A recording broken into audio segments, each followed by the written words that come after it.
nous allons aborder une thématique qui nous touche, une thématique qui fait couler beaucoup d'encre, c'est celle du pardon. Alors, lorsque nous parlons de pardon, on comprend que dans la notion de pardon, il y a une personne qui a été blessée et une autre qui blesse. Donc, c'est l'offenseur. Et donc, il y a une situation qui va faire qu'une personne sera blessée, donc elle sera confrontée à une blessure qui lui aura été faite. Alors, cet après-midi, nous n'allons pas forcément aborder l'aspect du pardon de manière exhaustive, puisque vous comprenez que c'est une thématique qui pourrait prendre plusieurs jours si on devait la développer en profondeur. Donc, je n'ai pas la prétention de vouloir en cet après-midi faire le tour complet de cette thématique-là, mais nous allons essayer, autant que faire se peut, de couvrir quand même cette thématique-là d'une manière assez intéressante. Donc, nous voulons nous rappeler que le monde dans lequel nous vivons est un monde violent, un monde extrêmement brutal. Et d'une manière ou d'une autre, nous avons été frappés par ou touchés par la violence dans le monde, de ce monde dans lequel nous vivons. Donc, la perfection ne fait pas partie de ce monde-là. Et chrétiens que nous sommes, nous avons cette assurance, nous avons cette certitude que bien que le monde n'est pas parfait, bien que le monde ne nous offre pas toutes les garanties d'un bonheur optimum, nous avons quand même la certitude que Dieu nous réserve un autre monde, un monde différent, un monde transformé, un monde dans lequel nous n'aurons plus à être confrontés à toutes ces choses qui font notre malheur, si j'ose dire. Alors, nous sommes tous des êtres faillibles. Et d'une manière ou d'une autre, nous avons soit blessé une personne ou nous avons été blessés nous-mêmes. Et dans nos rapports interpersonnels, par exemple avec nos parents, nous avons eu maille parfois à partir avec notre papa ou notre maman, notre père, notre mère ou avec les frères et sœurs. Et dans les couples également, il y a ces situations où des blessures sont faites de manière réciproque. Il suffit d'un propos mal placé, il suffit d'une circonstance quelque peu désagréable pour que le mari et la femme puissent se blesser parfois réciproquement. Et puis, nous avons aussi des conflits sur le lieu de travail. Il y a des situations qui nous blessent où nous pouvons être aussi celui qui va blesser l'autre. Donc, on voit bien que nous sommes dans une situation, dans un contexte, dans un monde où nous sommes soit blessés ou nous pourrions blesser quelqu'un d'autre. Alors, cet après-midi, nous allons considérer à peu près, on va dire, plusieurs causes de blessures. Alors, l'une de ces causes, c'est la déception. Plus d'une fois, nous avons peut-être été déçus par quelqu'un en qui nous avions placé notre confiance. Et la question de déception se voit aussi dans les couples, par exemple. Vous avez noué une relation avec quelqu'un et puis cette personne, elle vous délaisse, elle vous déçoit. Il y a aussi un autre facteur qui pourrait générer des blessures, donc c'est le rejet. Dieu seul sait combien de personnes expérimentent cette situation du rejet d'une manière ou d'une autre. Nous avons peut-être en mémoire ces enfants qui, à la naissance, se retrouvent abandonnés par leurs parents et on imagine tout ce traumatisme qui peut par la suite prendre place lorsque cet enfant va grandir, va se développer et va réaliser que cette personne qui l'a mise au monde ne l'aime pas de manière profonde. Un autre facteur aussi qui pourrait être un élément pouvant provoquer des blessures, c'est l'abandon.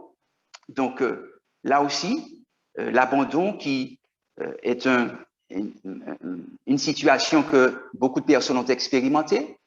On a connu des couples au sein desquels le mari a peut-être abandonné son épouse et vice-versa. Il y a aussi un autre facteur qu'on appelle le ridicule. Donc, le ridicule aussi peut être un facteur pouvant générer certaines blessures. On se rappelle peut-être de cette époque où, lorsque nous étions à l'école et qu'il nous fallait, par exemple, faire une dissertation, une présentation, eh bien, vous y allez la peur au ventre parce que vous aviez peur de ne pas réussir votre présentation, donc d'être, pour ainsi dire, ridiculisé. Donc là encore, c'est un facteur pouvant générer des blessures. Il y a aussi l'humiliation. Beaucoup de personnes subissent l'humiliation sous une forme ou sous une autre. Il y a aussi la trahison. Un ami, peut-être qui nous aurait trahi, qui nous aurait fait fou bon. Là aussi, ça blesse. Il y a aussi la tromperie. Et nous sommes dans une société dans laquelle la duperie, le mensonge, la tromperie sont très utilisés, très usités. Et tout cela aussi sont des facteurs de blessure. Alors, ce sont aussi, c'est aussi l'abus.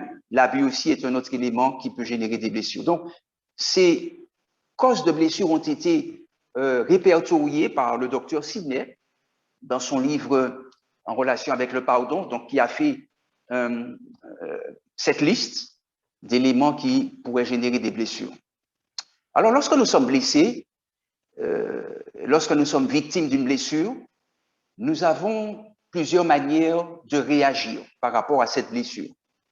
Donc, vous allez constater que certaines personnes en face d'une blessure peuvent ressentir une certaine colère, mais avant cela, ils vont ressentir une honte, et cette honte, elle est accompagnée d'une certaine tendance à pouvoir blâmer l'autre. Ça peut arriver que nous puissions blâmer celui qui nous blesse, et nous pourrions aussi ressentir, comme nous l'avons dit, une certaine honte, l'envie d'aller se cacher par rapport à ce que nous avons vécu.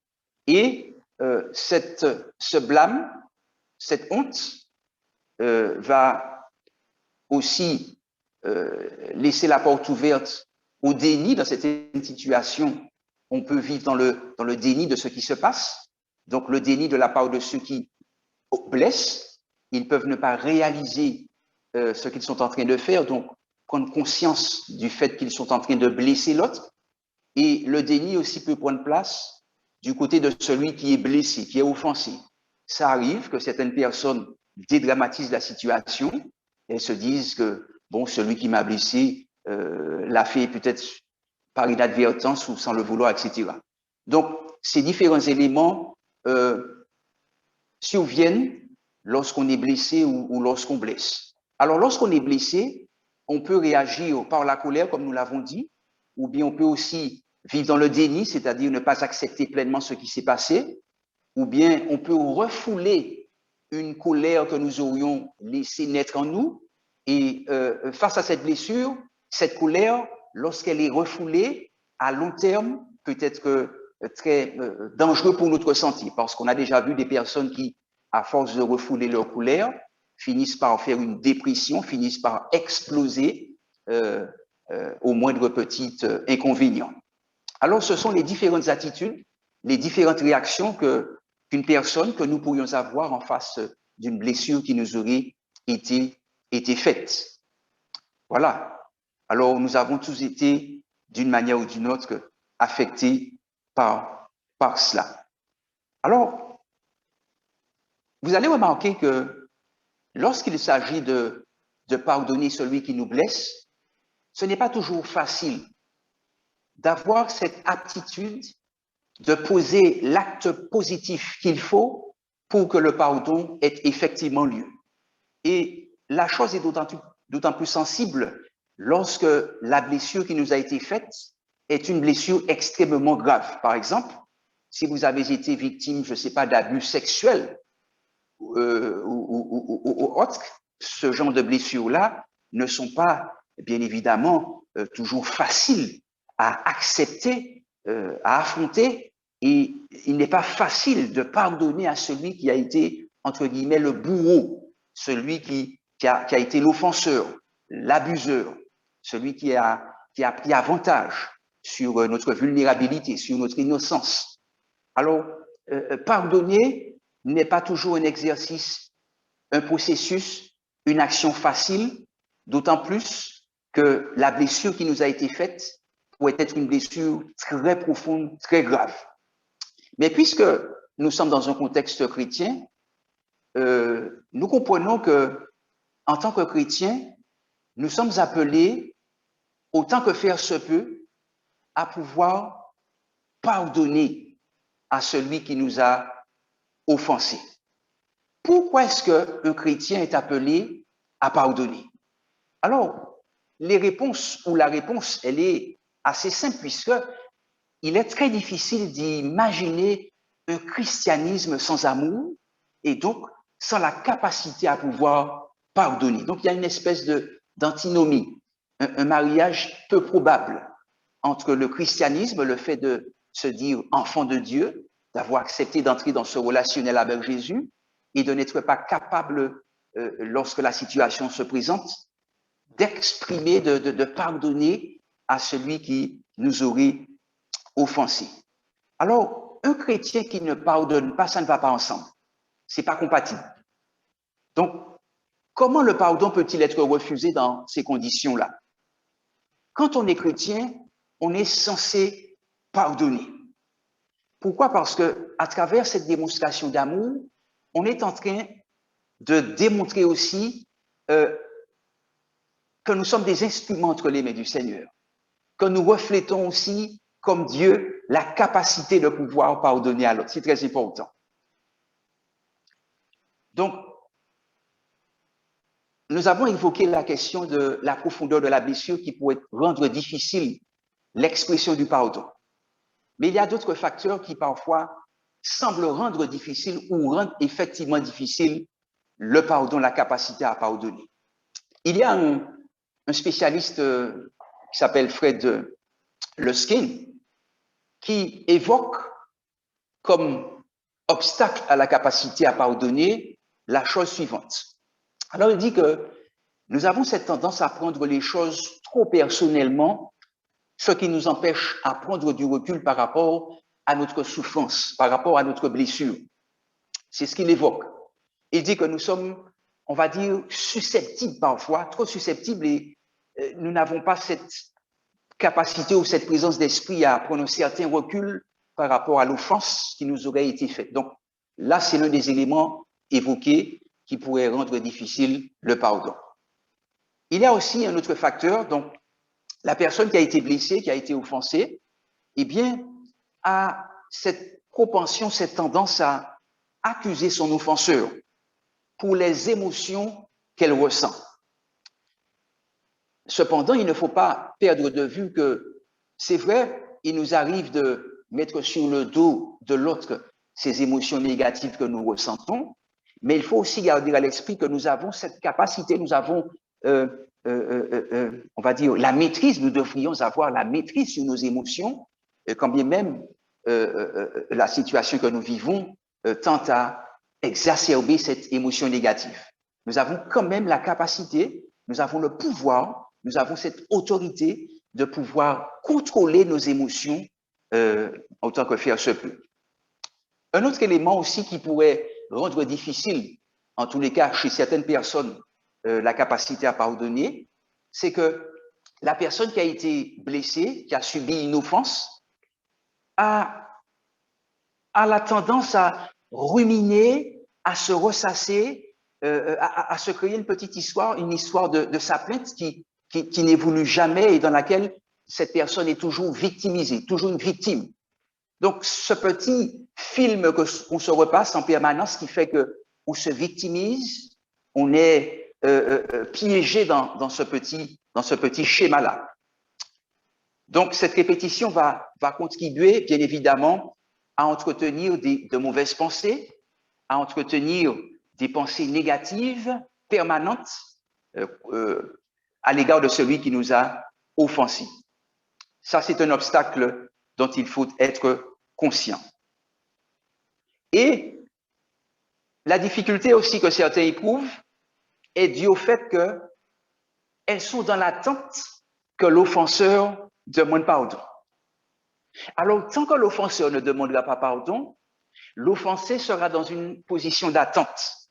Elle se dit, mais, moi, quand on m'a dit, pardon. Tout le temps, on pas dit, pardon, là. Et donc, ça rend difficile la capacité aussi à pardonner. parce qu'on veut absolument que l'autre fasse le pas. Ils viennent s'excuser, ils viennent regretter ses torts. Peut-être que certains ne seront pas d'accord avec cet autre facteur, c'est le facteur sexe. On a constaté, on a découvert à travers certaines études que il semblerait que les femmes aient plus de difficultés à pardonner que les hommes. Alors là encore, ce serait à vérifier, à approfondir un petit peu davantage, et ce serait dû un petit peu à certaines parties du cerveau que les femmes utilisent davantage et qui compliqueraient un petit peu leur capacité à pardonner plus aisément. Donc là encore, à chacun la liberté d'accepter ou non cette théorie. Et on a aussi repéré que les personnes qui sont de nature craintive ont du mal parfois à pardonner. Les personnes aussi hypersensibles qui font preuve d'une certaine hypersensibilité, elles aussi ont des difficultés à pardonner. Et puis les gens qui démarrent au quart de tour, qui se mettent en colère très rapidement. Ces personnes-là aussi, vous l'avez sûrement remarqué, ont du mal à demander pardon. Donc ce sont là quelques éléments qui compliquent aussi ce processus du pardon. Alors, les chrétiens que nous sommes, comme nous l'avons dit, lorsque nous sommes confrontés à une situation dans laquelle nous sommes blessés, nous savons que nous sommes encouragés à pardonner. Pourquoi? Nous l'avons déjà évoqué, nous avons donné quelques éléments de réponse. Alors, l'une des raisons que nous pourrions évoquer qui nous pousse à pardonner, c'est que Dieu l'a dit dans sa parole. Dieu nous dit de pardonner à celui qui nous a fait du tort. Et nous allons aussi pardonner. Pourquoi? Parce que, étant entré dans ce relationnel avec Jésus, étant né de nouveau, puisque théoriquement, normalement, nous sommes des êtres nés de nouveau, c'est-à-dire que le Saint-Esprit vit en nous et développe en nous ce fruit de l'Esprit que nous connaissons et que l'on appelle l'amour, la patience, etc. Vous connaissez ce fruit de l'Esprit. Et l'Esprit de Dieu aussi, cette nature chrétienne que nous sommes, cette personne nouvellement née que nous sommes, est normalement censée être capable de pardonner à celui qui nous a offensés. Donc, Dieu nous a pardonné car nous étions rebelles et il nous a fait don du salut et aussi du pardon. Par conséquent, nous sommes nous aussi appelés à pardonner comme lui, il nous a pardonné. Et nous sommes normalement de nouvelles créatures, donc avec de nouvelles tendances, avec moins de susceptibilité, avec plus d'amour, et donc nous devons être capables de pardonner. Si quelqu'un est en Christ, il est une nouvelle créature, c'est ce que nous dit 2 Corinthiens chapitre 5, verset 17. Et en tant que nouvelle créature, le des ministères que le Seigneur nous a accordé, c'est celui de la réconciliation. Par conséquent, essayez d'imaginer un chrétien qui veuille exercer ce ministère et qui en parallèle ne soit pas capable de dire « je te pardonne ». Donc, vous voyez bien la difficulté qu'il y aurait là dans cette situation-là. Donc, de par ce ministère que nous avons reçu de réconciliation, nous sommes appelés à exercer le pardon. Et nous sommes invités à intercéder pour notre prochain. Donc, quand nous parlons d'intercession, eh bien, nous sommes normalement censés pardonner à celui pour lequel nous intercédons, pas vrai? Jésus nous encourage à intercéder même pour ceux qui nous font du tort, même pour nos ennemis. Et étant membres de l'Église de Jésus-Christ, nous sommes appelés à avoir un standard des normes qui soit supérieur à celle du monde. Le monde dans lequel nous vivons, eh bien, encourage à la vengeance. Œil pour œil, dent pour dent, on s'injurie, on s'invective. Et ça me rappelle un petit peu les dernières élections de la CTM et le des candidats qui avait quelques soucis avec un autre candidat, eh bien, dans ces différents meetings, rappelait qu'il était hors de question qu'il puisse pardonner à cette personne-là. Et donc, on voit bien que cette notion du pardon, elle est quelque peu délaissée par beaucoup de personnes dans la société dans laquelle nous sommes. Donc, vous comprenez la responsabilité du chrétien en étant celui qui va véhiculer le pardon, puisque le chrétien, il est le sel de la terre, il est la lumière du monde, donc il va se caractériser par cette capacité à pardonner. L'Église du Christ à laquelle nous faisons, dans laquelle nous sommes, à laquelle nous faisons partie, se distingue, se caractérise par l'unité, par l'amour et puis par la réconciliation, donc par le pardon. Donc le pardon, comme nous l'avons déjà dit et on va le répéter, c'est le produit de l'amour. Si nous nous aimons les uns les autres, nous aurons dans nos rapports avec les autres des occasions de manifester l'amour. Et cet amour va devoir se manifester à la suite d'un conflit que nous aurions eu, à la suite d'une blessure qui nous aura été faite. Et donc, dans cette situation-là, il faudra être capable de pardonner. Un autre facteur qui nous pousse à pardonner, c'est le facteur jugement. L'heure vient où nous allons être jugés. Et s'il y a une chose pour laquelle nous ne voulons pas être jugés, c'est sur un éventuel manque de pardon de notre part. Nous n'avons pas envie d'entendre Jésus nous dire « Alfred, Jean-Michel, pourquoi n'as-tu pas pardonné à ton prochain comme moi-même j'ai pardonné à l'humanité, comme moi-même je t'ai pardonné ?» Alors, là encore, c'est un facteur qui est pesant sur la balance. Nous n'avons pas envie d'être trouvés légers en matière de capacité à pardonner. Alors, beaucoup de questions certainement surgissent dans votre esprit et vous aurez l'occasion de poser des questions par rapport à la thématique de cet après-midi, puisque c'est une thématique qui suscite en général des questionnements, des préoccupations et peut-être que je ne vais pas aborder des aspects auxquels vous pensez, mais si tel devait être le cas, par la suite, nous aurons l'occasion, bien sûr, de les aborder. Alors, nous comprenons aussi qu'il est très important que nous puissions pardonner. Pourquoi? Parce que lorsque nous venons à Dieu, nous y allons dans un esprit d'adoration. Et pour que notre adoration soit acceptée et acceptable de Dieu, encore faut-il que la prière que Jésus nous a enseignée, c'est-à-dire le Notre Père, puisse devenir une réalité dans notre existence. Rappelez-vous que le Notre Père que Jésus nous a enseigné, comme un exemple de prière, dans ce Notre Père, vous allez remarquer qu'il y a la petite phrase qui dit « Pardonne-nous comme nous aussi nous pardonnons à ceux qui nous ont fait du bien ». Pas vrai? Non, non. Pardonne-nous comme nous aussi nous pardonnons à ceux qui nous ont offensés, à ceux qui nous ont blessés, à ceux qui nous ont fait du tort, qui ont propagé des calomnies sur notre dos, à des personnes qui ont fabriqué des mensonges sur notre dos. Alors, on comprend bien que lorsque nous allons à Dieu pour pouvoir l'adorer, il faudrait que nous puissions être conscients de si ou non nous savons pardonner aux autres les offenses qu'ils nous font. Être très attentifs à la façon dont nous exerçons le pardon dans notre vie. Alors,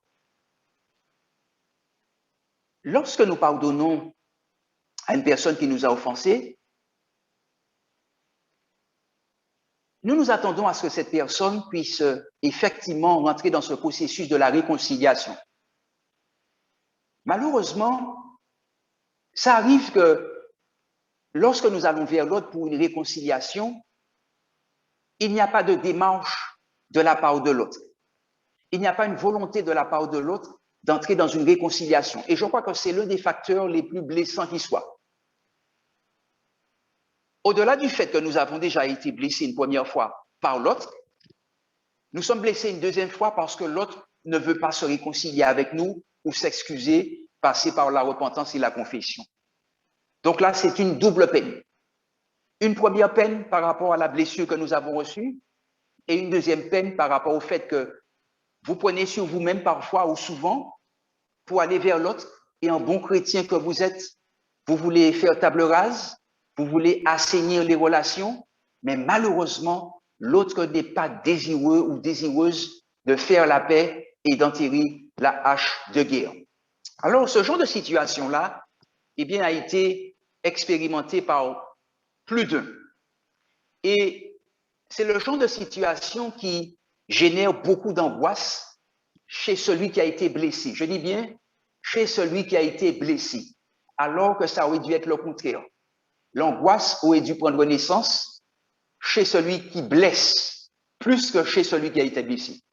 Là encore, on voit qu'il y a une triple peine qui prend place à ce moment-là, puisque il y a eu la blessure, il y a le manque de pardon ou le non-désir de réconciliation de l'autre, et la troisième pénalité, c'est le fait que nous qui avons été blessés et nous qui sommes confrontés à un refus de l'autre d'accepter le pardon ou de rentrer dans la réconciliation, eh bien, nous nous stressons par rapport à cela et nous nous disons, mais si l'autre ne veut pas me demander, si l'autre ne veut pas rentrer en réconciliation avec moi, si l'autre ne veut pas faire la paix avec moi, comment pourrais-je continuer à vivre ma spiritualité? Comment pourrais-je continuer à m'épanouir? Eh bien, il est très important, bien-aimés, chers auditeurs, que nous puissions comprendre que nous n'avons pas la capacité à obliger l'autre à rentrer en réconciliation. Et ça, il faut l'accepter, il faut le respecter. Et quand bien même l'autre n'est pas en capacité d'entrer en réconciliation, notre devoir, notre responsabilité demeure tout de même un désir de pardonner malgré tout. Je me répète, même si l'autre qui est en face de moi, qui m'a blessé et qui ne veut quand même pas rentrer en réconciliation, même si cette personne demeure sur sa position d'endurcissement, moi qui ai été blessé, je me dois quand même de pardonner à celui qui m'a offensé. C'est dur à entendre.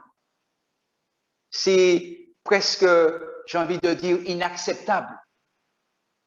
Mais c'est ce qui, justement, fait de nous des chrétiens, j'ai envie de dire, exceptionnels par rapport au monde.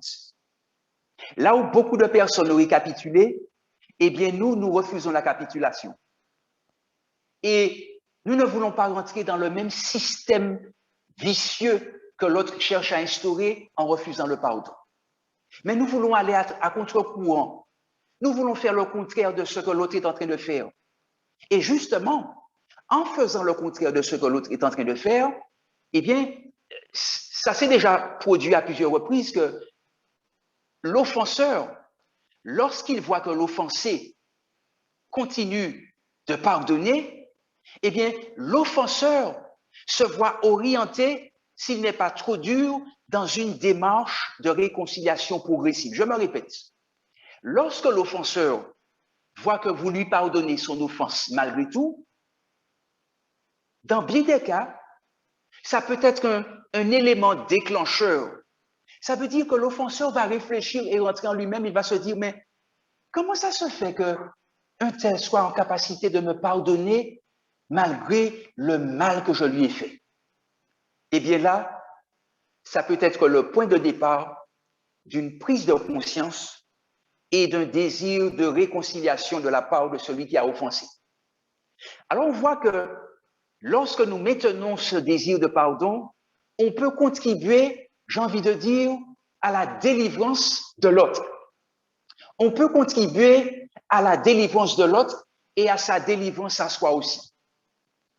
Lorsque nous entrons dans une démarche de pardon, de réconciliation, même lorsque nous avons été blessés, eh bien, le simple fait de demander pardon va être le point de départ d'une guérison.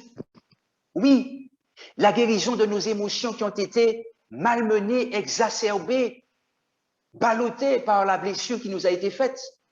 Et je sais certainement que vous l'avez déjà expérimenté. Rappelez-vous, lorsqu'on vous avait blessé, lorsqu'on vous a blessé, vous vous êtes dit, mais je ne peux pas pardonner à cette personne. Mais vous avez fait la démarche contraire. Et finalement, vous avez pardonné à la personne qui vous avait offensé et vous avez ressenti une délivrance. une guérison d'un poids qui pesait sur vos épaules, même si vous étiez une victime. Et vous avez senti une espèce de force se décupler en vous parce que vous avez été capable de faire le contraire, de poser un acte contraire à celui de votre offenseur. Alors on comprend que la démarche du pardon est très importante pour aider l'autre à rentrer en confession et en repentance, aider l'autre aussi à passer lui aussi par la guérison et nous aider nous aussi à passer par une guérison. Alors, l'heure est en train de galoper.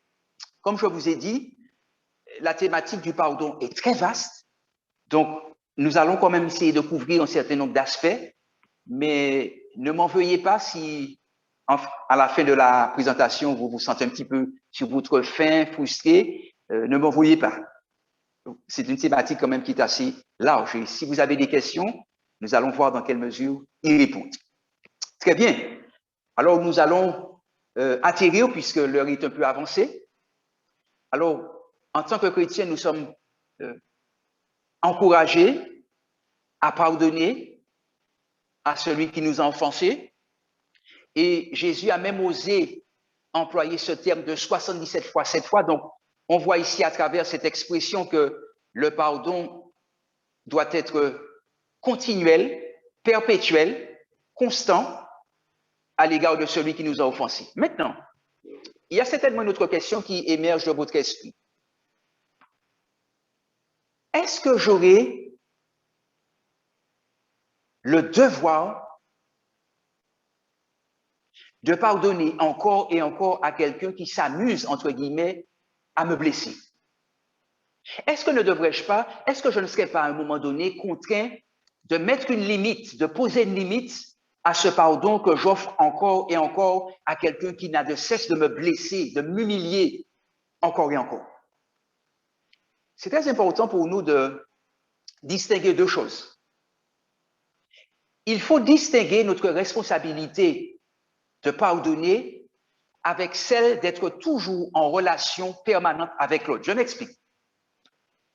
Si celui à qui vous pardonnez continue de vous blesser en permanence, si celui à qui vous dites « je te pardonne », si cette personne-là continue malgré tout à vous offenser, si elle ne comprend pas qu'il lui faut à un moment donné arrêter de vous blesser, eh bien, vous êtes libre de vous protéger émotionnellement et je dirais même psychologiquement du mal que la personne vous fait sans relâche. Je m'explique. Vous n'avez aucune espèce d'obligation de boire un petit chocolat, d'aller manger chaque midi avec cette personne-là. Vous n'êtes pas obligé d'aller, je ne sais pas moi, d'être en interrelation, en interconnexion avec cette personne-là en permanence. Vous n'êtes pas obligé. Vous pouvez prendre une certaine distance par rapport à cette personne-là parce que vous savez le tort qu'elle vous fait, elle vous blesse en permanence et il semble qu'elle ne veuille pas passer par une vraie repentance, il semble qu'elle ne souhaite pas cesser ce cercle vicieux-là. Donc, pour vous protéger, pour vous préserver, pour que votre sérénité n'en prenne pas un coup, eh bien, vous êtes libre de mettre une certaine limite, non pas à votre capacité de lui pardonner, mais dans vos rapports interpersonnels, dans votre proximité, je dirais, physique avec cette personne-là. Voilà pourquoi, parce que vous êtes un être humain qui avait besoin de préserver votre intégrité, votre vie émotionnelle et ne pas laisser quelqu'un vous blesser comme cela en permanence. Alors, je vais prendre une toute petite question,